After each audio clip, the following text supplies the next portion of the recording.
Hi, everybody. Welcome, everyone, to Psychology and the Soul, where psychology meets soulful spirituality and healing meets awareness. And we explore the deeper layers of what it means to be human. And I am spiritual medium and psychotherapist Kellee White, and I'm with my dear friend. Yes, I'm Dr. Shirley, psychologist, and not a medium, but fascinated by it. Always supported a medium. Oh my God, always, always. You're so sweet, Shirley. So tonight's conversation is one that so many people struggle with. And I just want to mention that we did a show similar to this, and we had so much feedback that people really needed a little more information. So Shirley and I are going to go a little deeper into this. But this conversation is really meant for empaths, especially for empaths, intuitive people, trauma survivors, okay, and those that are walking a healing path. And how do you know if your feeling is intuition or hypervigilance? Yeah, That's what we're going to be talking about tonight. absolutely. Because sometimes what feels like a gut instinct might actually be the nervous system reacting from a past experience, or fear or unresolved trauma, where we think we're feeling something from an intuitive standpoint, but it's actually coming from an unhealed wound, where that fight or flight instinct, and understanding the difference can completely transform your relationships, your emotional well-being, and your spiritual clarity. Shirley, as you were saying that, I was thinking how interesting it is that all of us have had traumas. All of us have intuition. Yeah. And it's that fine line of discernment of everything that we've all gone through that makes us deeply human and a constant study in ourselves. It's really know thyself and then get to know thyself a little better here. Absolutely. And you know what does it? What I've always said that I learned, of course, from Dr. Peter Levine is being in touch with your body. We'll get more into that as we go on, but really having a direct connection between mind and body will help you. So true, Shirley. In intuition. So oh my God. And so we're going to talk about what is true intuition. And I think so many people who are spiritually sensitive, I mean, I'm one of them, often assume that every strong feeling is an intuitive guidance. I mean, how many times have I thought that? But true intuition feels very different than fear. Very different. And for me, intuition feels very grounded, very quiet, very clear. It doesn't scream. It doesn't panic.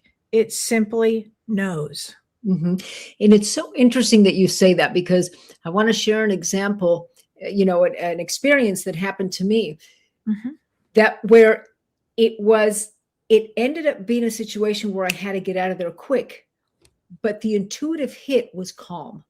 So I was at a parking lot, actually, it well, by our office in Beverly Hills. And I was going down because I was trying to get exercise. So I was going down the stairwell. And actually, right before I got on the stairwell, I saw this guy coming towards me. And very calmly, something intuitively said, run, this isn't safe. So I was already almost in the door to the stairwell. So I ran to the stairwell and I ran down.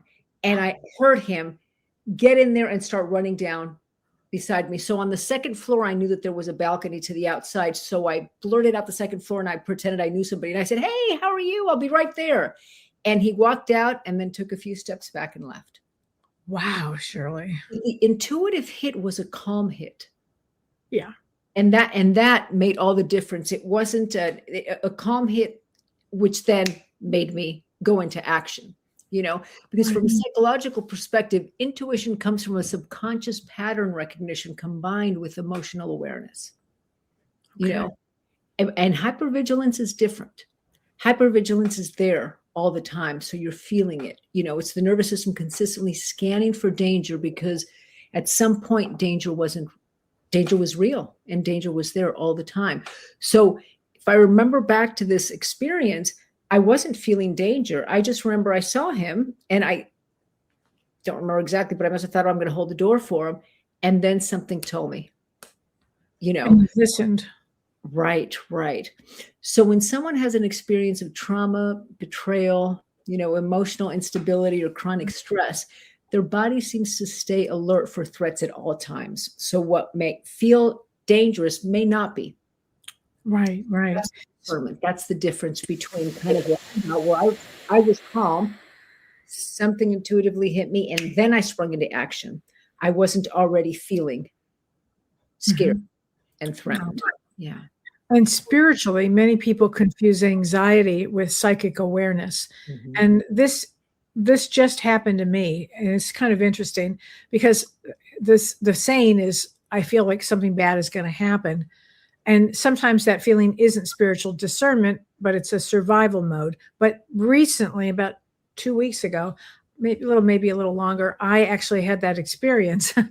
where I was in my living room and I had been a normal day, and I was sitting down.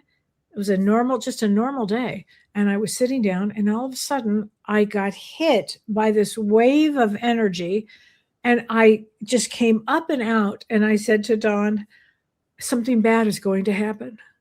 I mean, Mm. it was something I could not control. It wasn't from any past Mhm. experience. It wasn't anything. It was just something bad is going to happen. And he said, to whom? To you, to the grandkids, to me, and to the house. I mean, to what? And I said, I tried to get real quiet with it because when this has happened to me, you have to, I always think, who is it? And I use discernment to figure it out.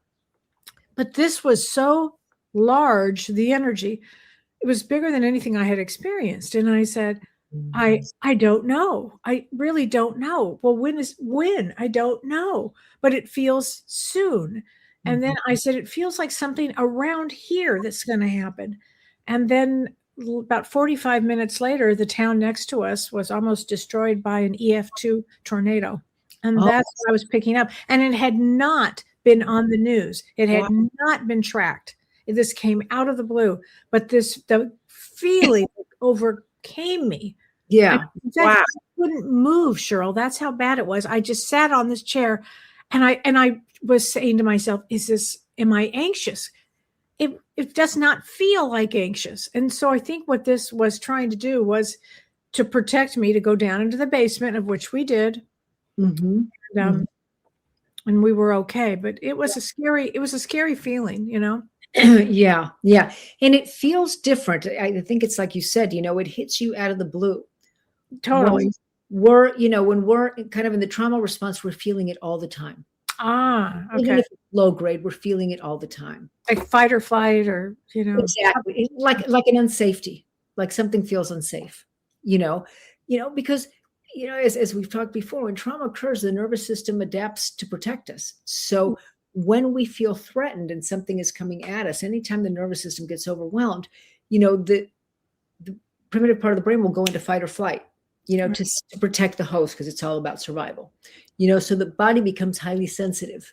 Yeah. When you had too many experiences like that, like you've had a chaotic childhood, or you've had big traumas in your life that you haven't fully healed, the body stays in that highly sensitive state, in that hypersensitive state. And so you know it so then you become very, very sensitive to like tone changes in voice.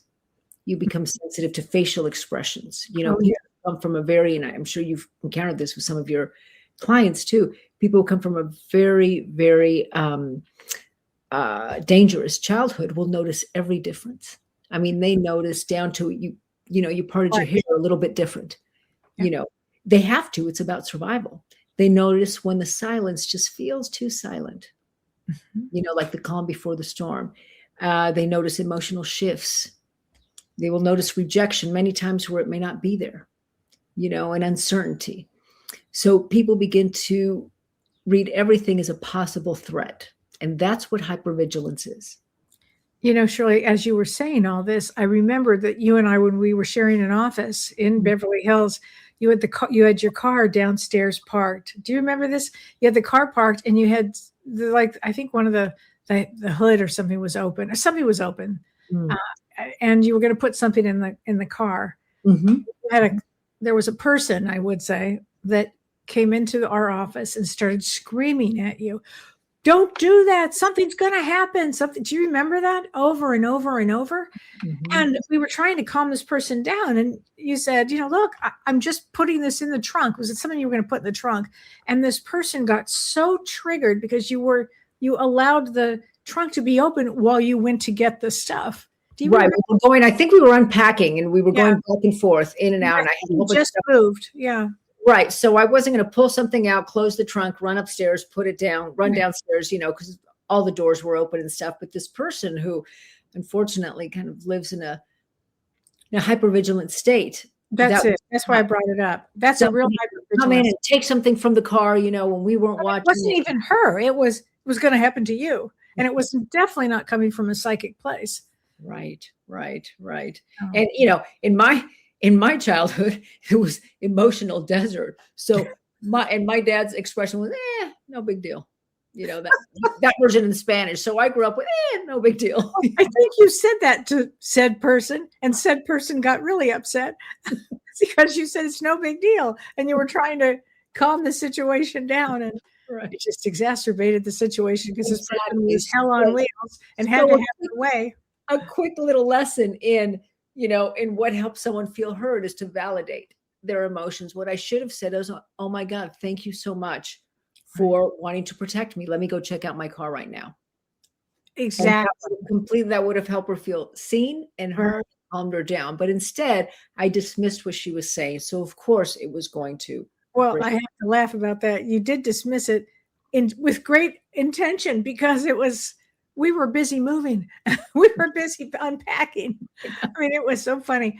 But what's heartbreaking is that many people don't even realize actually that they're living in a constant state of emotional alertness. And if anything about this show, if you can pay attention to see if you are living in an emotional alertness, because again, with our phones and everything that's going on in the world, we all might be a little hyper vigilant. But some people might think, well, this is just who I am. But often it's just an unhealed nervous system that's trying to keep you safe. Right. Exactly. You know, the body remembers trauma even when the mind tries to move on. You know, it's all stored in the body. You know, even as a baby, we think, oh, there's no languaging. Babies don't remember, but they do because it's a somatic remembering. It's a body remembering. So if we don't heal emotionally and somatically, the body continues reaction as though the danger is still happening. Wow. Well, one thing that I've learned through spiritual work is that the body speaks constantly and your soul speaks gently, but trauma speaks urgently. Yeah. Three different things here. Right. And that's such an important distinction to really kind of sit with that and notice the difference even in yourself. You know, somatic awareness helps people slow down enough to ask, what am I actually feeling in my body? You know, slowing things down is so important because intuition, you know, usually feels expansive. When you have an intuitive hit, you know, it feels calm. It doesn't feel, you know, my intuitive hit told me to move, but I wasn't feeling uncalm when I felt it. Right. You know, hypervigilance often feels tight. It feels rushed. It feels heavy. It feels panicked. And it feels contracted. That's a big difference, the contraction versus the expansion. Oh my gosh. And spiritually, when we heal emotionally, our intuitive gifts become clearer. And that's why when this was happening with this tornado and I heard something bad is going to happen, I mean, it was a feeling that I can never forget. I knew it was my intuition telling me. I knew that's what it was. It wasn't some neurotic anxiety. It had nothing to do with that. I knew that it was my intuition that had really kicked in.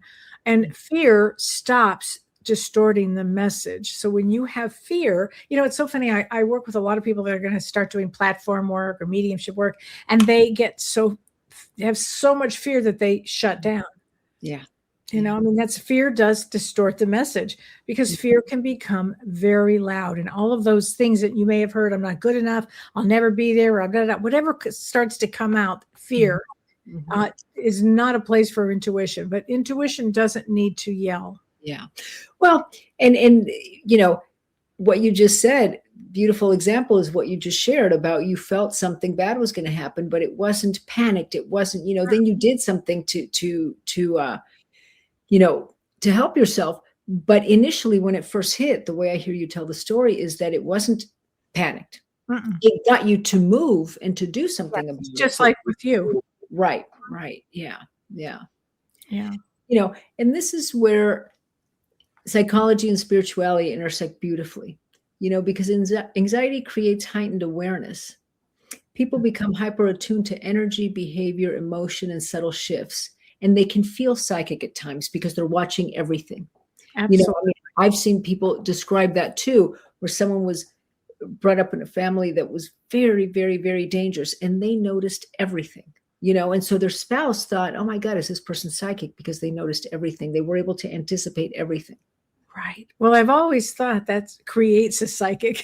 if the genetic is there, and if the nature and nurture is there, and if something like that happens, because to feel safe to walk in a room, you needed to know what was going to happen. I think that actually has something to do with it.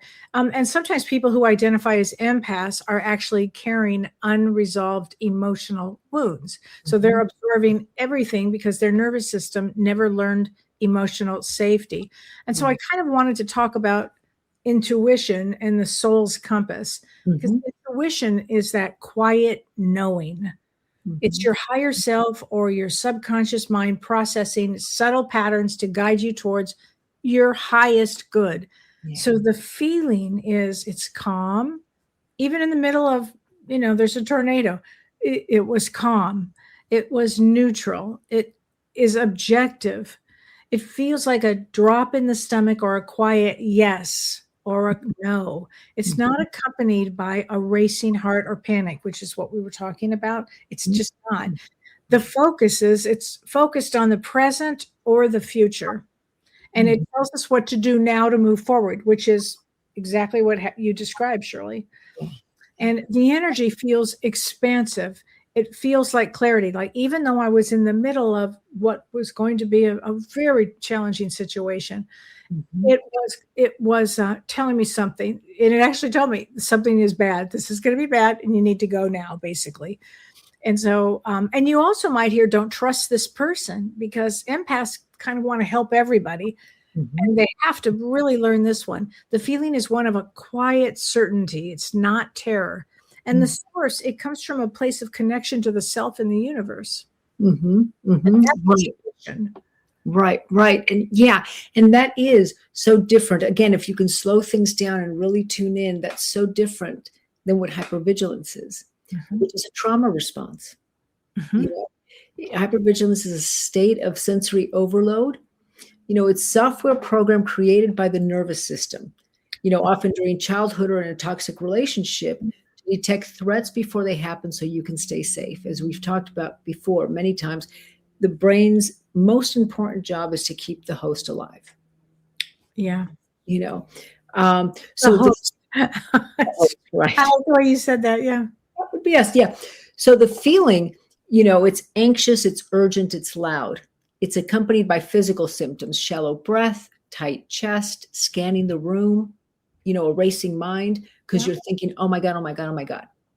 Right? The focus is rooted in the past. It's looking for evidence that the current situation will turn out to be a painful one from your past, and as we know, usually past behavior, anticipates what might happen in the future. Right. And so we're stuck in that kind of mode without doing if we don't do any healing to heal our wounds, the energy is contractive. It feels like being on guard and waiting for the other shoe to drop. And it's exhausting. Oh, totally. Very exhausting, because you're always on. The nervous system is always on. There are no points of calm. And the source, of course, it comes from a place of protection and unresolved trauma. It sometimes could be a shadow. Right. So the key differences for discernment would be that if the physical sensation is calm and steady and a gut feeling for intuition. Whereas hypervigilance is jittery, tight, fight or flight feeling. Okay. And the voice for intuition it's a gentle whisper or a fact, which is really what happened to me. It's a fact. Something bad's going to happen, and it was a fact. Right. Whereas in hypervigilance, it's a loud, repetitive warning. Oh my God, oh my God. Yeah. Oh my God. And the outcome for intuition leads to a peace or a wise choice? Yeah. Yeah. Whereas with hypervigilance, it leads to exhaustion or avoidance. You start to avoid things that feel too scary. So the requirement needed for intuition is stillness, to hear stillness. Yeah. Yeah. And, in hypervigilance, it thrives on chaos and scanning because you're always scanning the room. You're always scanning for threat. Right, right. And again, in intuition, the accuracy is based on truth. Yeah. In hypervigilance, it's based on fear and false positives. And it's Yes. exhausting. It's completely exhausting. And that's why it's so different to have a connection with, well, first of all, to heal your wounds, through therapy, but also to have direct connection and communication, and also some of the things that we can do, even just, and there's been a lot of research lately about the mind speaking to the body, and find yourself in a hypervigilant state to thank your body for always being, for always wanting to protect you, for always being on the ready to go, but that things can be calm now. Yes. Calm. And to truly have a conversation between mind and body. Yeah. Yeah. Well, let me explain to me, Shirley, why empaths confuse the two, because this is like a very vital point. Empaths often mistake their hypervigilance for high intuition because empaths are so good at reading a room, which is what we talked about. They can spend all of their energy scanning people's micro expressions to see if they're angry or upset. God knows I lived in that forever, in that experience. And again, Shirley, I swear to you, I thought when everybody walked into a room, they could tell what was going on. For years, I thought that. And in intuition, it says that person is angry. I will stay centered. But hypervigilance says that person is angry. What did I do wrong? Think of that as an empath. How can I fix it? Am I safe? Those are words that empaths use. So how to tell the difference in the moment? So when you feel a hit, ask yourself these 3 questions. Does this feeling have a physical charge, like panic or racing, like your heart? Because if it does, then it's more than likely hypervigilance. Another question, am I trying to control the outcome right now? Intuition does not try to control, but hypervigilance obsession takes over control.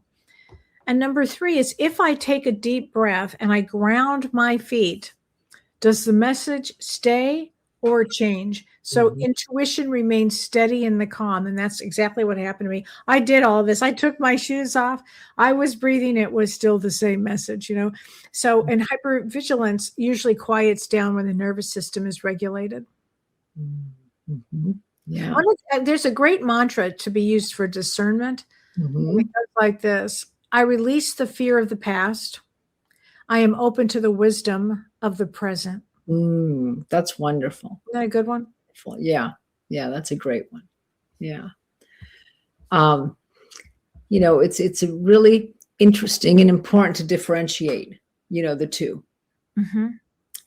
And this doesn't invalidate spiritual sensitivity. It simply means that healing matters, because healing allows for that discernment. It does.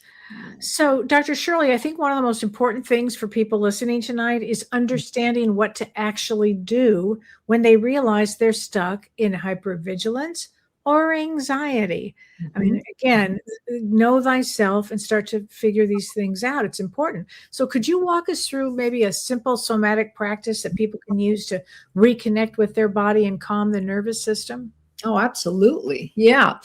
And I want everybody listening to understand that somatic therapy is about reconnecting with the body safely and compassionately. Trauma just doesn't live in thoughts. It lives in our nervous system. It lives in the muscle tension, our breathing patterns, our emotional reactions, our survival responses. So healing can't happen through the mind alone. The body has to feel safe too.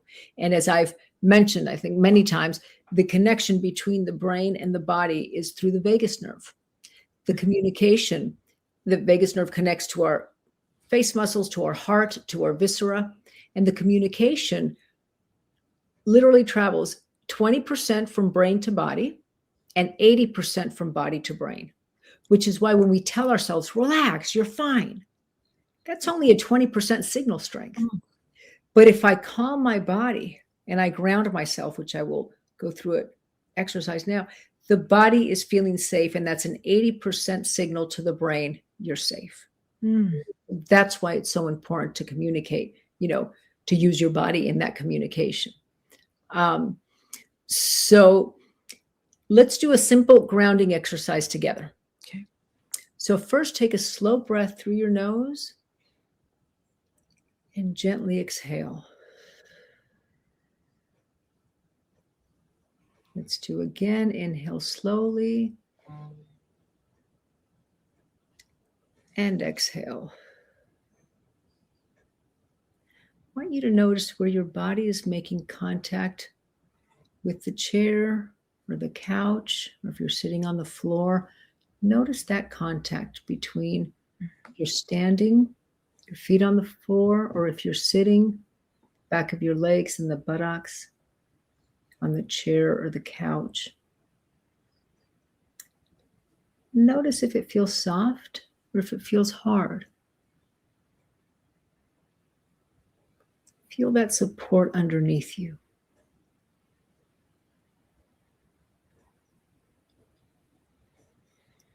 And notice that you're here, that in this moment, you're safe.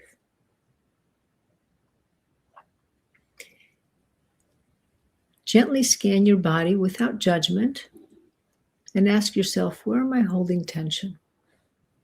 Maybe it's your shoulders, maybe your jaw,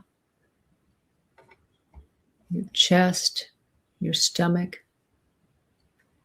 And instead of trying to fix it, I'm going to invite you to simply notice it. You're just noticing that sensation of tension or of tightness.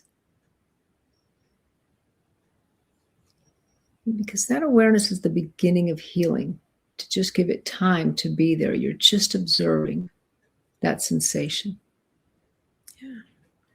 Many times when we observe that sensation, it helps it calm on its own. Mm. Yeah. Wow. I love that, Shirley, because so many people fight their feelings instead of listening to them. Right. Exactly. People that are hypervigilant. Exactly. So let me invite you to now place one hand over your heart and one hand over your tummy. Maybe you can close your eyes if that feels okay, or leave them open. Take another slow breath and say quietly to yourself, I am safe in this moment. My body doesn't have to stay in survival mode. I can slow down. I can trust myself. Thank you, mind and body, for protecting me.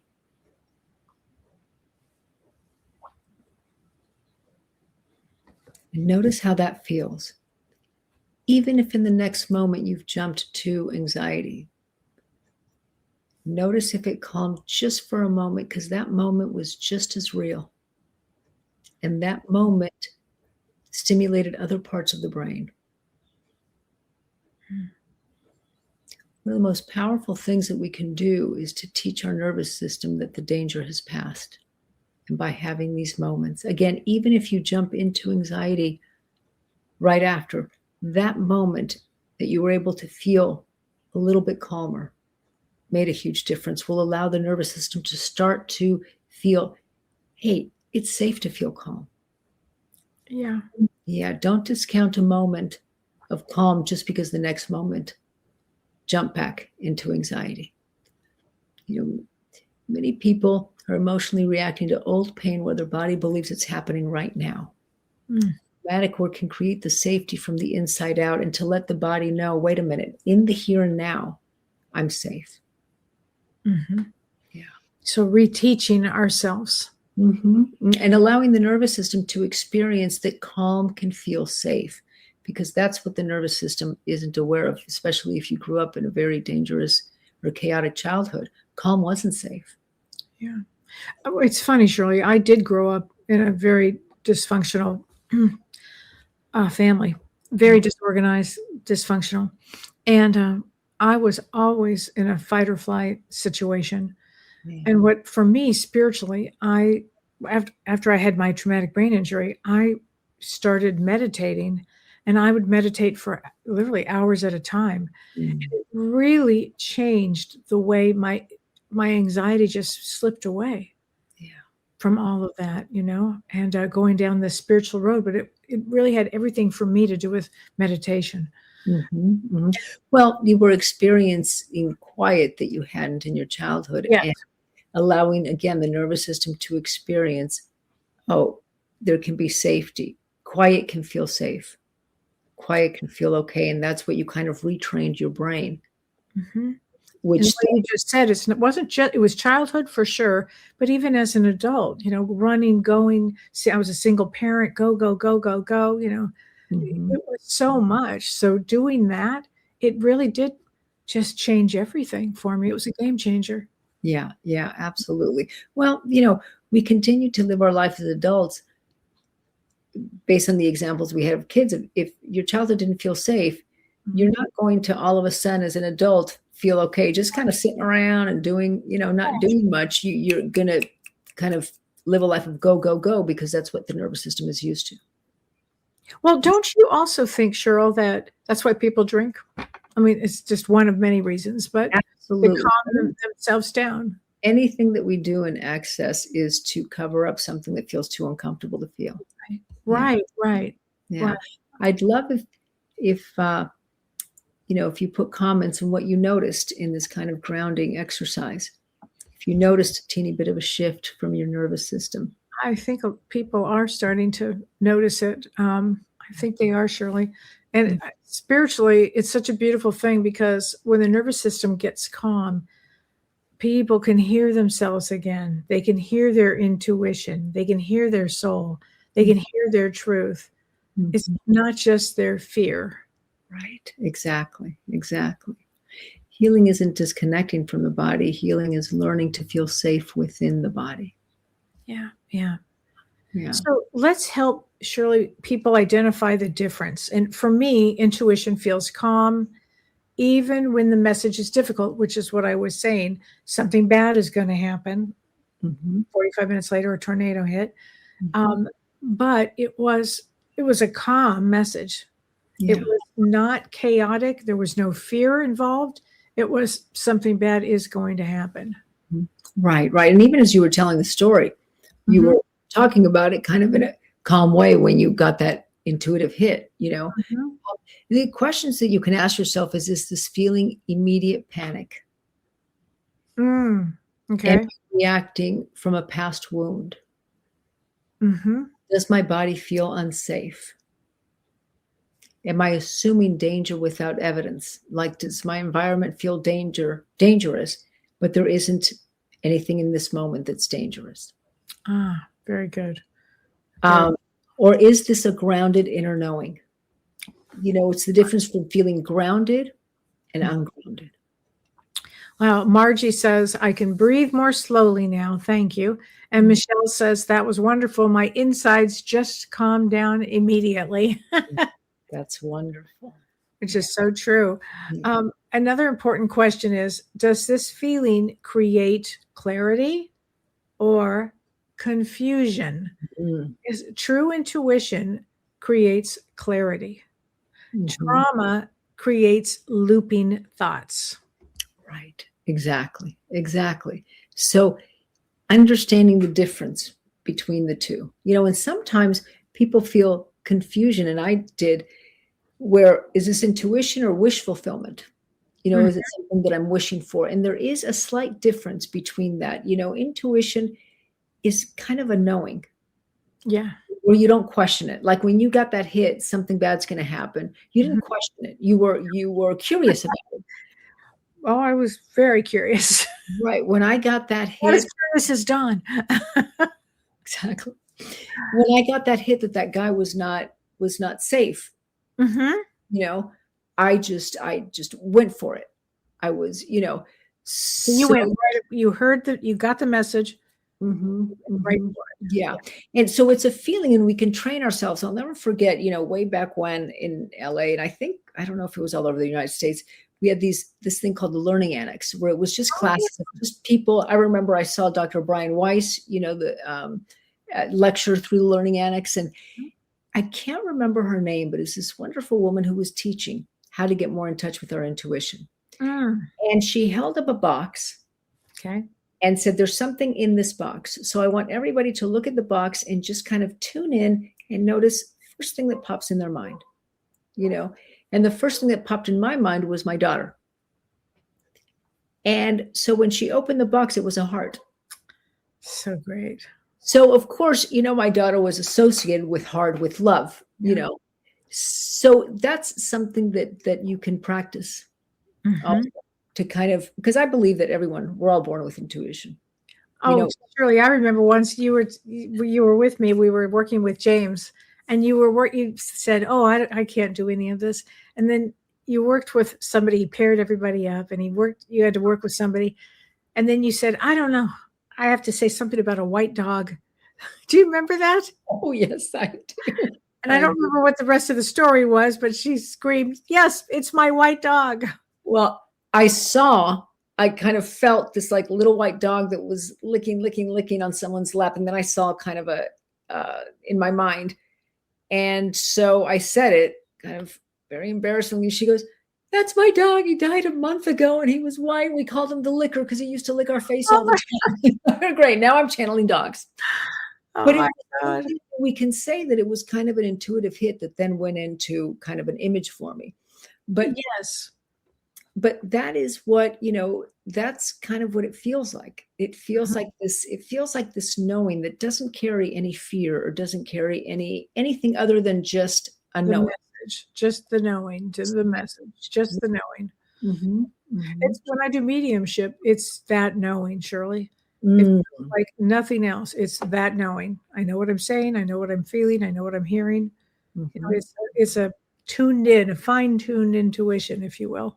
Yeah. But again, this thing that caught me off guard, which was something bad is going to happen. And it was the damnedest thing.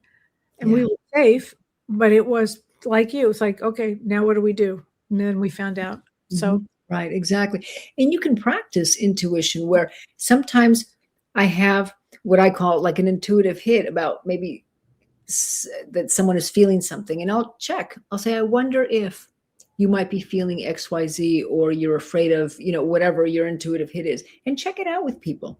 yeah.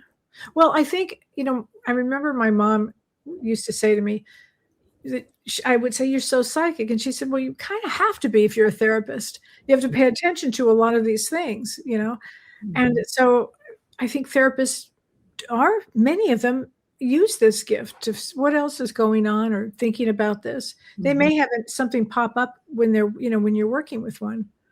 Yeah. I mean, in therapy, we can call it intuition. We can also call it resonance. So when I'm feeling something, I'll check in with someone, like we're doing maybe somatic work, and I'll feel tingling down my arms. And so I'm saying, I'm noticing tingling down my arms, and I'm wondering if I'm resonating with you. Oh, wow. And they can hear the word resonating. Mm-hmm. Okay. Instead of goosebumps, and we're in the psychic realm at this point. Right. But it's all the same energy. Yeah. Yeah. You're attuned with it. Well, and Shirley, when we heal the nervous system, we reconnect with the body, which is so important, and we nurture the soul. And we stop living in survival mode. And that's the key right there. We begin living in discernment and peace and trust. Yeah, exactly. Because healing isn't about becoming less sensitive. It's about becoming safe enough within yourself to recognize what's fear and what is truth. Yeah. Excuse me. So everybody, be very gentle with yourself this week, because your body may be protecting you, but your soul is trying to guide you. It's so funny because the body is trying to protect us, and the soul, mind, body, and the soul is saying, but let's, here, listen to me. Right. Exactly. Absolutely. Oh my God. Thank you. Go ahead. What? I was just going to thank everyone for joining, this powerful conversation, because it's really important. That discernment, that connection with the body is so important, and the connection with your own intuition. Oh my gosh. And, again, be gentle with yourself. Mm-hmm. Next week, guess who we have on, Shirley, next week? One of my favorites. We have Kellee White on next week, and we're going to be discussing healing across generations. Have you noticed how important that topic is right now?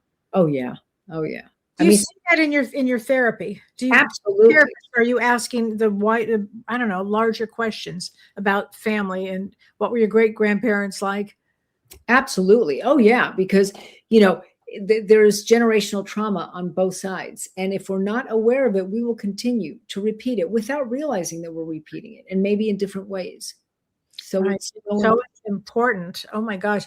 And Shirley and I want to talk to you before we go. We are also teaching a class called Why They Act That Way and What You Can Do About It.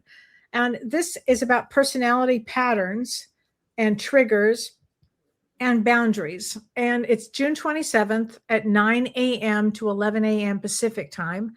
And if you are in a situation where you can't understand why somebody would act that way, I mean, Shirley and I are experts at this. Sometimes I find myself asking her, why are they doing that? Right, exactly. There's got to be another way to adapt, but no. Yeah, exactly. I mean, and it's so important to understand it, because we're also kind of trained, I think, to take things personally. What did I do to cause that? Mm-hmm. So it's really important to understand behavior. Yeah, and we're going to be talking about boundaries with this. I mean, especially, a lot of people have had mothers or fathers or siblings that trigger them, and really it's a class on personality disorders. So we're calling it personality patterns, because we'll be talking about different patterns, and it'll be a wonderful group that in this group you'll be able to tell us your story, and we'll be able to really help you navigate it. And it's funny, Shirley, whenever I've taught any of these classes, one person will say something and the other person will say, yes, except for me, it was the mother, it wasn't the father, and this and that. And there's a lot of things about that people are talking about having no connection at all. Mm-hmm. Absolutely. Yeah. I mean, Kel, I consider us the Jane Goodalls of personality disorders. Right? We've lived amongst them for so many years. We really have captured their energy. We really have. I mean, we've got it down. So if you are interested in taking our class, please go to my website, kelleewhite.com, sign up for it. I think you will love this class. It's at kelleewhite.com/events. So we'll do that. And look forward to seeing everybody on Thursday. I'll be talking about spiritual signs, which is going to be fun on my Thursday show. And Shirley, I look forward to seeing you next week with our dear friend Kellee White. With Carrie. All right. Bye, everybody. Bye, everybody. Have a great week. See you soon.